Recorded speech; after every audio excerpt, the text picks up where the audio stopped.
नमस्कार साथियों, सबसे पहले वायनाड में हमारी बहुत जबरदस्त जीत लोकसभा इलेक्शन में श्रीमती प्रियंका गांधी वाड्रा की जबरदस्त जीत हुई। कर्नाटका बाई इलेक्शंस में 3 में से 3 कांग्रेस के झोली में आए। वहीं मध्य प्रदेश में किसी को बीजेपी तोड़ के ले गई, हमारे यहां से बाई इलेक्शन होना पड़ा और बीजेपी उस सीट पर हार गई। हम वहां जीते, 2 में से 1 हमारे झोली में आई। ठीक वैसे ही पंजाब, राजस्थान, केरला में हम बाई इलेक्शंस में, अभी काउंटिंग कई जगह खत्म नहीं हुई है तो मैं आपको पूरे आंकड़े नहीं दे रहा, लेकिन इस तरह से हमारी झोली में 1 सीट, कहीं 2 सीट ऐसे आई। झारखंड में जहां एक प्रयोगशाला बनाने की कोशिश आरएसएस और भारतीय जनता पार्टी ने आदिवासी इलाकों में की, हेमंता बिस्वा शर्मा उनके पोस्टर बॉय बने। पोस्टर बॉय ने वहां कोई कसर नहीं छोड़ी, वहां एक ऐसी लैबोरेटरी बनाने की कोशिश की और उनको लगा कि वो सफल होंगे। जहां Yogi Adityanath ji poster boy number 2 बनकर आए और ऐसे ऐसे नारे झारखंड में दिए और ऐसे मंदबुद्धि तरीके से वो कैंपेन चलाया गया कि अपनी ही सरकार, अपनी ही केंद्र सरकार के विरोध में नारे दिए गए कि साहब घुसपैठिए घुस गए, 10 साल से आप सरकार में हैं, झारखंड का तो किसी और देश से बॉर्डर भी नहीं है, लेकिन घुसपैठिए आ गए। तो क्या आदित्यनाथ जी राजनाथ जी के खिलाफ षड्यंत्र रच रहे थे, अमित शाह के खिलाफ षड्यंत्र रच रहे थे? आजकल सुना है आपस में सबकी बड़ी तनी हुई है। कौन क्या कर रहा था नहीं मालूम, झारखंड के लोगों ने इस तरह की राजनीति को सिरे से ठुकराया और एक काम करने वाली सरकार को फिर से जिताया, अच्छे बहुमत से जिताया।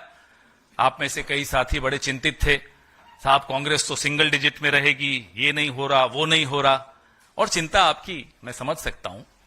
कांग्रेस ने अपनी परफॉर्मेंस वहां बहुत अच्छी तरह से आपके सामने रखी, आपको दिखी। झारखंड में जीत तो अपने आप में खुशी देती है, लेकिन झारखंड में इस तरह की राजनीति हारी, इस बात की खुशी और ज्यादा बढ़ जाती है, जिस राजनीति का अभी मैं आपको जिक्र कर रहा था। अब आते हैं हम महाराष्ट्र पे, क्योंकि आप लोग झारखंड कम दिखा रहे हो आज टीवी पे, मैं देख रहा था सुबह से, पता नहीं क्यों, जैसे झारखंड मणिपुर की तरह हिंदुस्तान से बाहर चला गया हो, इसलिए झारखंड पे थोड़ा ज्यादा बोलना चाह रहा था मैं। महाराष्ट्र में जो पैटर्न पिछले कुछ सालों से हमें देखने को मिल रहा है, वो पैटर्न फिर से वहां भी दोहराया गया। आपको मैं एक आंकड़ा देता हूं, चौंकाने वाला आंकड़ा है। जिस महाराष्ट्र में लोकसभा इलेक्शन, जो कि मोदी जी के नाम पर लड़ा जाने वाला इलेक्शन था, उस महाराष्ट्र ने बीजेपी को हराया था। वो इलेक्शन मतलब मोदी जी को प्रधानमंत्री नहीं बनने देना चाहता था वो राज्य। वही राज्य उसी बीजेपी को 4 महीने 5 महीने के भीतर 148 सीटों में से 132 सीटें दे देता है। ये स्ट्राइक रेट आपको कुछ समझ में आ रहा है? कैसी स्ट्राइक रेट है? या तो यह मान लिया जाए कि महाराष्ट्र मोदी जी के खिलाफ है, माइनस मोदी जी बीजेपी के साथ है। क्या ये मानेंगे? हरियाणा में भी यही पैटर्न था। जिस हरियाणा ने लोकसभा में मोदी जी को हराया, वो हरियाणा बीजेपी में विधानसभा में जिता देता है बीजेपी को। तो क्या मोदी जी के खिलाफ एक माहौल था इन राज्यों में, या बनता जा रहा है हर राज्य में? यह बात आपको कहीं टीवी पे चर्चाओं में नहीं सुनाई देगी, लेकिन एक कॉमन सेंस की बात है कि 4 महीने पहले मोदी जी के नाम वाला इलेक्शन बीजेपी हारती है, 4 महीने बाद मोदी जी का इलेक्शन नहीं है, राज्य सरकार का इलेक्शन है, बीजेपी की स्ट्राइक रेट 148 में से 132। यह स्ट्राइक रेट संभव है क्या? अगर यह स्ट्राइक रेट संभव है तो क्या मोदी जी के लिए चिंता का विषय नहीं है कि उनके नाम के चुनाव अब वो हारनी शुरू हो गई पार्टी उनकी? ये सोचने की बात है। खैर ये उनके लिए है चिंता का विषय। हमारी चिंता का विषय है लोकतंत्र, हमारी चिंता का विषय है चुनावी पारदर्शिता, हमारी चिंता का विषय है कि क्या इतने साल इस तरह से पिछले दरवाजे से सरकार बनाई, सरकार बनाने के बाद एंटी इनकम्बेंसी का रिवर्स हो सकता है क्या बीजेपी के लिए? 148 में से 132 सीटें ले जा सकती है क्या बीजेपी? तो लोकसभा में क्या हो गया था? हमने लगातार शिकायतें करी। बीजेपी की एक महिला नेत्री के घर से चुनाव आयोग की वेबसाइट में घुसकर नाम काटे जाने की शिकायत जयराम रमेश जी ने की थी, महाअघाड़ी के सारे नेताओं ने की थी। जवाब नहीं मिला चुनाव आयोग से। इस तरह से क्या हमारा चुनाव, आप लोग कह सकते हैं और कह भी रहे हैं, सोशल मीडिया पर भी कह रहे हैं, मीडिया पर भी कह रहे हैं, अरे साहब झारखंड जीत गए तब तो नहीं बोलते कि चुनावी प्रक्रिया में गड़बड़ है। साहब झारखंड, जम्मू कश्मीर, बाई इलेक्शंस, जो असेंबलीज जिनके मैंने नाम लिए, उनको जिताकर वहां लेवल प्लेइंग फील्ड देकर हमें जीतने दिया जाए, ये इस उम्मीद के साथ कि उसके बाद हमारा मुंह महाराष्ट्र में बंद हो जाएगा, माफ कीजिएगा, मुंह बंद नहीं होगा। जहां भारतीय जनता पार्टी को भारी लाभ लेना होता है वो सारे दांव पेच वहीं खेले जाते हैं, बाकी जगह लेवल प्लेइंग फील्ड चलने दी जाए। जहां लेवल प्लेइंग फील्ड होती है वहां के नतीजे आपके सामने हैं। इसलिए इस पे सवाल हम जीतें या हारें, चुनावी प्रक्रिया पे हम सवाल उठाते रहेंगे। जिस देश में बच्चों के एग्जाम के पेपर लीक हो जाते हैं वहां हम क्या आंख बंद करके मशीनों पर, आंख बंद करके चुनाव आयोग पर, आंख बंद करके चुनावी प्रक्रिया पर भरोसा कर सकते हैं? आप बताइए, एक पेपर एक राज्य में हमें बता दीजिए पिछले 10 साल में जो लीक नहीं हुआ हो। इसलिए जब हम बार बार चुनावी प्रक्रिया की बातें करते हैं, चुनाव ईवीएम्स की पारदर्शिता की बात करते हैं, 99% बैटरीज की बात करते हैं, तो चुनावी प्रक्रिया को और पारदर्शी और लोकतंत्र को और मजबूत बनाने के लिए बात करते हैं। आप झारखंड का नतीजा दिखा दिखाकर हमारा मुंह नहीं बंद कर सकते। हम नहीं चुप होंगे, हम बोलेंगे और चुनाव आयोग से हम बार बार बोलेंगे। आज तक शेरो शायरी के अलावा हमें कुछ सब्सटैंटिव जवाब नहीं मिलता जो हमने ऐसे मुद्दे उठाए हैं, जैसे कि अभी मैंने आपको उदाहरण दिया पुणे वाला। लिस्ट दी गई कॉन्स्टिट्यूएंसीज की कि यहां यहां रेड और ग्रीन मार्किंग हो रही है। बीजेपी के नेता रेड मार्किंग मतलब इन नामों को हटा दिया जाए वोटर्स लिस्ट से। हमने लिस्ट दी, उसका जवाब नहीं आया।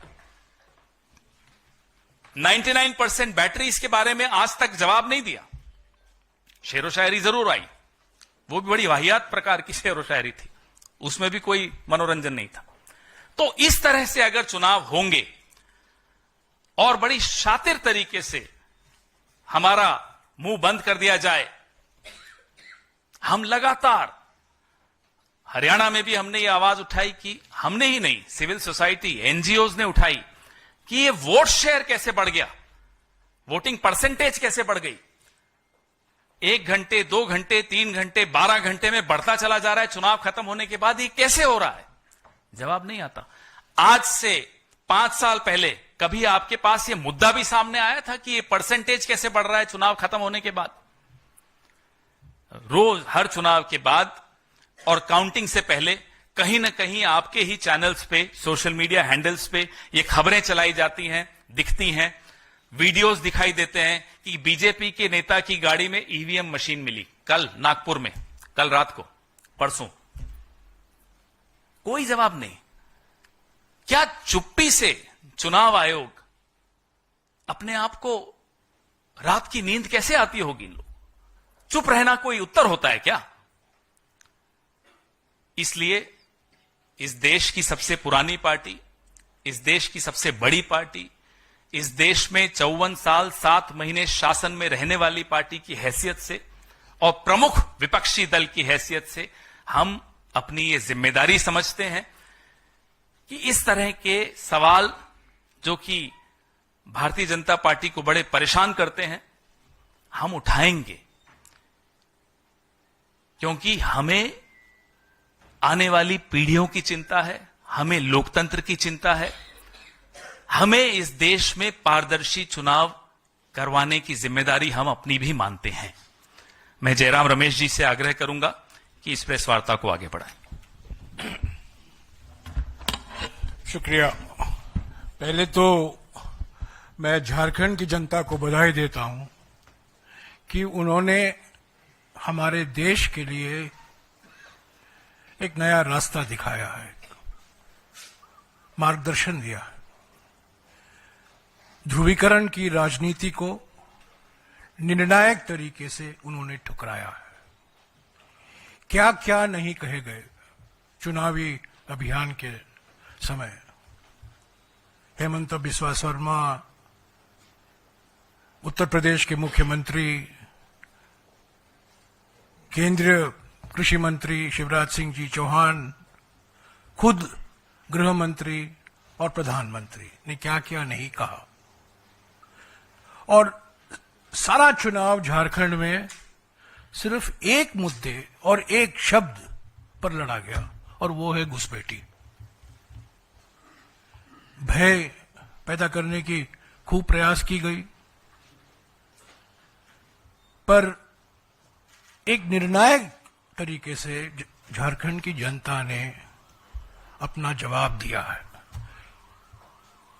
हम जनता को बधाई देते हैं, और मैं समझता हूं ये सारे देश के लिए एक सकारात्मक संदेश मिलता है कि ध्रुवीकरण की राजनीति को हराया जा सकता है, और हम हराकर ही रहेंगे।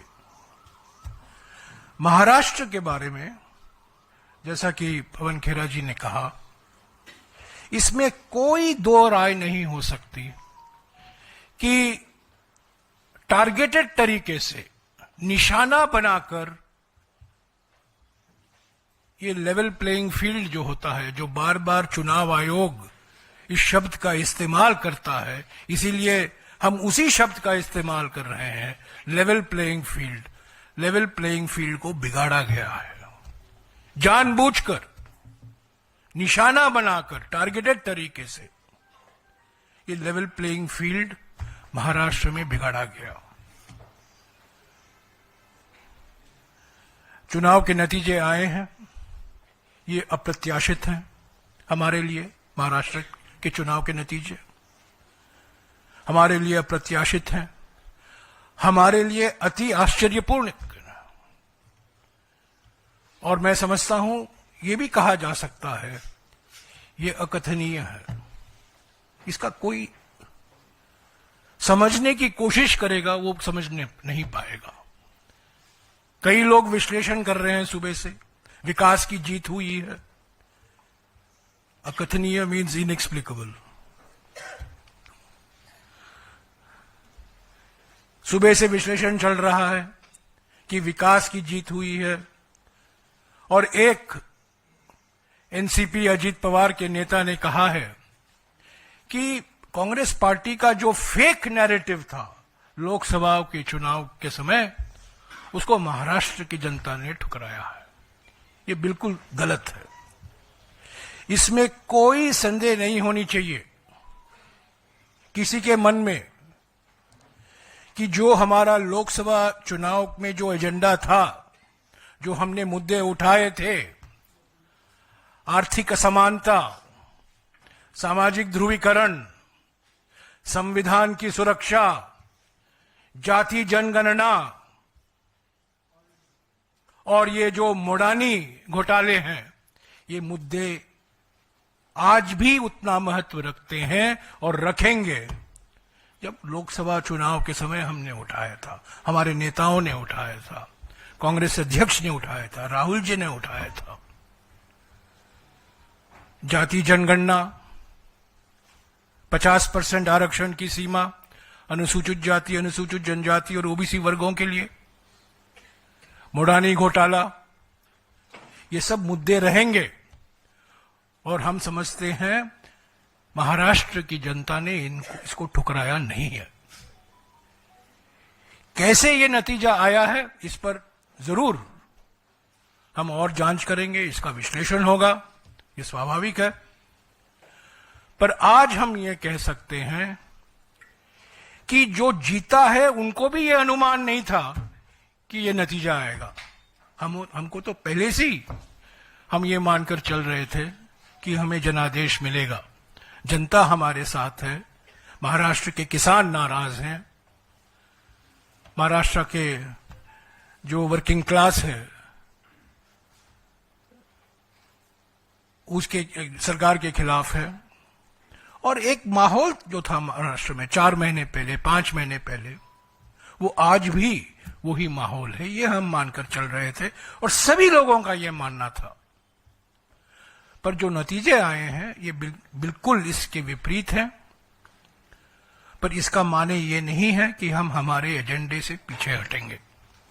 जो हम मुद्दे उठाए थे महाराष्ट्र में चुनाव के वक्त, प्रचार के वक्त, हम संसद के अंदर, संसद के बाहर, महाराष्ट्र में जो हमारे नेता जीते हैं, हमारे जो कार्यकर्ता लगे हुए हैं चुनाव प्रचार में और वो पार्टी के लिए काम करते रहेंगे, इन्हीं मुद्दों के आधार पर संगठन को हम पुनर्जीवित करेंगे। धक्का मिला है, ये बिल्कुल जरूरी है, पर ये धक्का दिया गया है। कोई षड्यंत्र है कहीं भी हमें हराने का? तो साथियों, जैसा कि मैंने पहले कहा, आज हमारे लिए कहीं खुशी है, कहीं गम भी है, कहीं जीते हैं, कहीं हारे हैं। पर एक बात निश्चित है कि कांग्रेस पार्टी की एजेंडा में कोई परिवर्तन नहीं आने वाला है। जो सामाजिक मुद्दे हमने उठाए हैं हम उठाते रहेंगे, जो आर्थिक मुद्दे हम उठा रहे हैं हम उठाते रहेंगे। बुढ़ानी का मसला रहेगा, जाति जनगणना की मांग हम करते रहेंगे, संविधान की सुरक्षा के बारे में जो कदम उठाने हैं हम उठाते रहेंगे, उसका जिक्र हम करते रहेंगे। पर पूरा विश्लेषण के बाद ही पता चलेगा कि ये जो अजीब सा नतीजा आया है महाराष्ट्र में, बिल्कुल अजीब, इसका और मैं कोई शब्द इस्तेमाल नहीं कर सकता हूं, बिल्कुल अजीब है, समझा ही नहीं जा सकता। हां, बहुत कुछ लोग कह रहे हैं इसलिए हमने जीता, इसके कारण हम जीते। अभी अभी मैंने देखा प्रधानमंत्री ने कहा है कि विकास की जीत है। तो ये सब मैं समझता हूं ये इनको जो ज्ञान आई है चुनाव के नतीजे के बाद, ये भाषा नहीं थी चुनाव के नतीजे के पहले।